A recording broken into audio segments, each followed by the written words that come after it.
I'm Allendale's chief meteorologist Ryan Martin with a look at your midday weather update.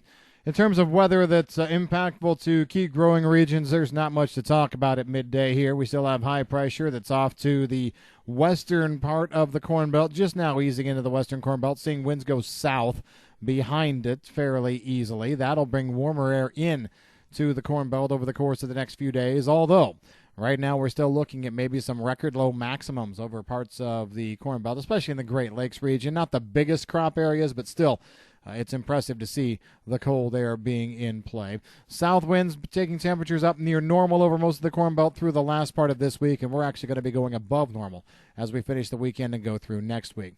Precipitation, not a big part of the forecast at this time. We did see the models go a little bit wetter, a little bit stronger with action in the western Corn Belt coming out of the central to northern plains Thursday night into Friday.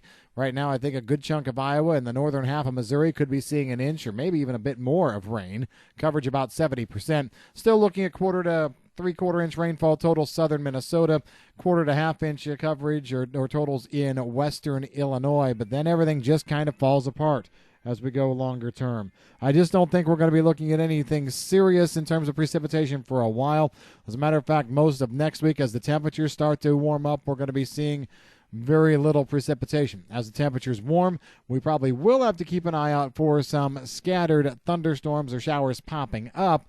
Models are not showing any significant boundary moving through, but maybe just a little bit of instability. I actually think that as we go through next week, it's going to be exact opposite of this week. This week, we're well below normal here to start. I saw several newspaper articles and web articles that were basically saying, oh, is summer over?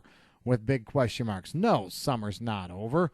As a matter of fact, next week, everybody's going to be talking about how it's above normal and how warm it is as we top out in the 80s and flirt with 90 degrees on a couple of occasions. So we still have some warm air to come.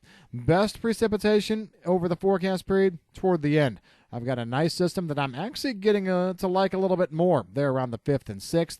And then we've got another one following that up around the 8th. I think if you put two systems together there, you're probably looking at 1 to maybe 2 inches of rain coverage, 75% of the Corn Belt. So not a bad batch of moisture. It's just the fact that we are not going to be seeing much between now and then. As a matter of fact, we expect we're going to be hearing some complaints ramp up, especially in the eastern part of the Corn Belt, about needing a rain and having some trouble. Shifting gears out of this area, the other thing that we need to pay attention to going forward, the Tropical Storm Erica right now, gathering some strength. Looks like she's going to be moving into a favorable area for development. Models are somewhat split on where she goes. I like a solution that takes her to the northwest and then recurves, just grazing the Florida coast and maybe heading toward the Carolinas.